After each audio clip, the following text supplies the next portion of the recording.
Hello, this is Valerie Aiello, and you are listening to Idea Diary. Thanks for coming back to my office and hanging out. Alright, so we are back, finally.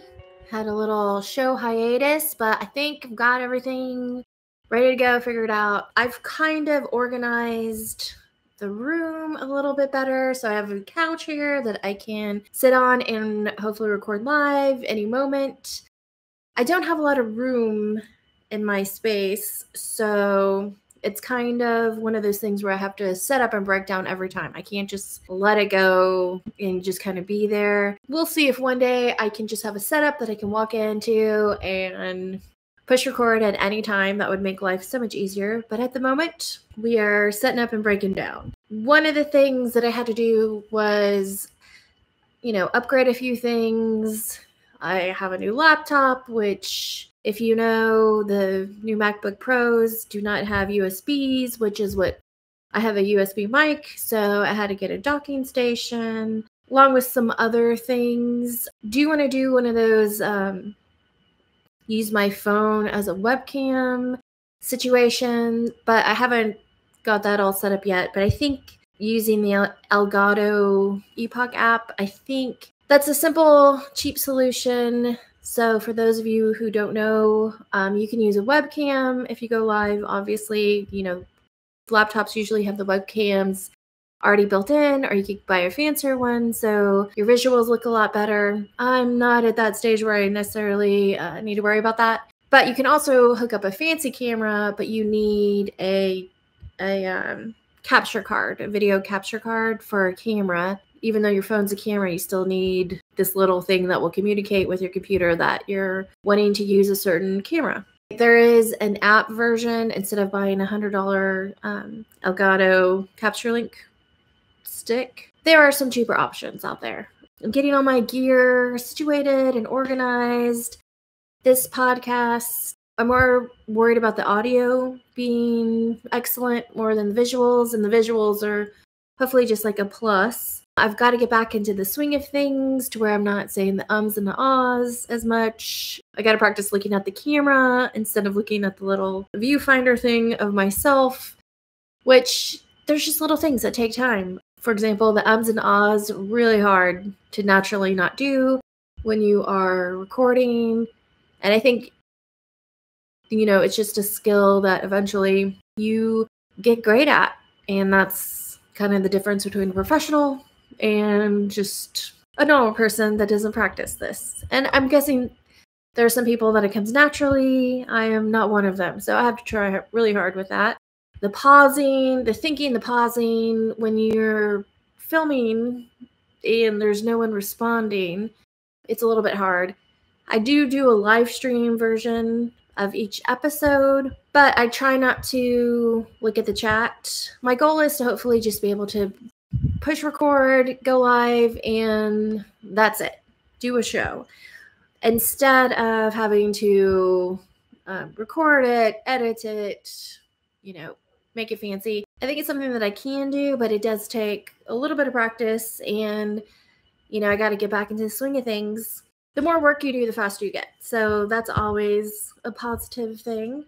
My superpower is I don't really do anything that I don't want to do. I'm just, I don't know if I'm lucky, or some people just naturally have some little elements in their life that's easier than others. Like some people are great at love, some people are great at money without trying. Some people struggle their whole lives to get those sort of things.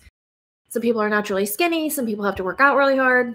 People have different skills or cards that get dealt that they just, you're just a lucky person when, you get dealt the right cards. Well, one of my luck things is that I never live in drudgery. I get to do what I want to do every day. I get to wake up when I want to wake up every day. Even when I had a job at a company, I loved being there. It was amazing. I would get there 2 hours early and stay 2 hours late, but it wasn't drudgery. It was exciting and fun. Since quitting that job in 2007, then being freelance, to eventually just being able to figure out how can I do whatever I want to do every day. It takes some work, it takes some time. It did not happen overnight, but it is possible and you can do it. back to my train of thought, was the whole point of talking about that is my main focus right now. I kind of have like a to-do list of 3 things, which is I do want to podcast every day, so go live stream in some capacity and produce a show every day. So that takes about 2 hours, I guess. And then I play guitar, so I want to play guitar for 2 hours a day because guitar is something that I've kind of backburnered for way too long, but I'm bringing it back. Sometimes you feel like, oh, I'm old now. Who cares about an old lady playing guitar? You know, my husband plays. I still go to a lot of shows with him, and my other friends play. The desire to play doesn't really ever go away. And as you get older, it's a great way to make friends as an adult and still hang out with people. And you're doing something, you're creating something, you're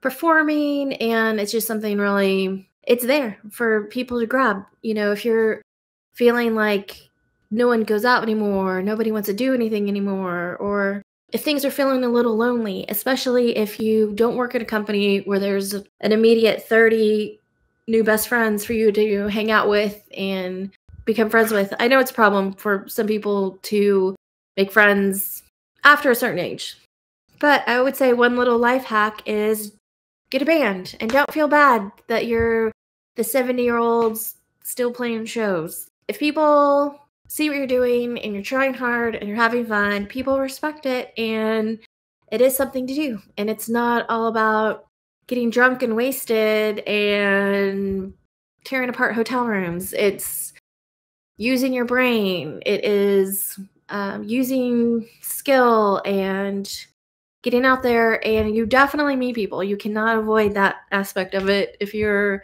out there playing just local bars or small venues. You don't have to like want to be a rock star anymore. You can just want to do something and be a part of a community of some kind. All that being said, I'm really committing in August to, I like to say I'm going to have a show every day, but if I have 4 shows a week, that is a win. If I have 1 show a week, that's still a win because I'm doing it. And I just got to get back into the swing of it and start recording and start publishing. I have a big, huge list of show ideas, but I do like to go with the flow. I kind of like to talk about whatever's happening today, like something interesting comes across my workday. I listen to a lot of videos, like a lot of y'all do. I definitely have a lot of aha moments, things that kind of blow your mind, things that maybe you've heard 1,000 times before, and yet you've never fully listened or heard, or, you know, somebody says something in the perfect way and you finally get it. I like to share those kind of things in Idea Diary. One of the things that I did was I went to the Joe Dispenza conference. So my first one, there are people who go time and time again. I don't know if I will be one of those people, but it was so valuable. I went by myself. I went to the Nashville conference and just amazing. So I have a bunch of notes, kind of the rundown of what happened to me. So I will be doing an episode on the Joe Dispenza conference. I have written a book. It's a hardcover, matte, full color book that actually has words in it. Writing is not my #1 skill in life, but that's kind of what made it so amazingly easy for me to write a book and let it fly out into the world. I have a lot of skills that I can do, you know, illustration, photography, video making, graphic design. That's why books kind of come easy for me. I don't need help from anybody except for maybe the editing part. This book was just something that basically my kind of journey being a professional creative, even if you're not interested in that, just kind of my journey of being an entrepreneur, going through the failure fatigue, which failure fatigue is things take a lot longer than you think, and sometimes things take decades, and it's really hard for you to be constantly, it's very hard to be constantly asked about what you're doing, and it's just not ready yet, and 10 years goes by and it's still not ready yet, but it's coming. It's not that you're not actually working, it's just that things haven't unfolded in the exact way that you had imagined, and you get failure fatigue, even though you haven't failed. It just hasn't happened yet. Anyways, I'm really big on writing down goals, listing goals, a little same old of the gratitude thing. I talk about monetizing yourself and your skills because I'm into working for myself. Even though I love working for companies or I love having a job, I think working in an office is a definite luxury that people don't sometimes feel that way about that, and they take it for granted a little bit. But it is luxury to go be able to work in a fancy office, even though the commute is the biggest drag about it. I talk about personal branding and marketing because that's what I'm into. I talk about lifestyle freedom, reverse engineering goals, kind of choosing yourself. And if you have something in your mind that you want to make, and just kind of making it. And so that's what this book is.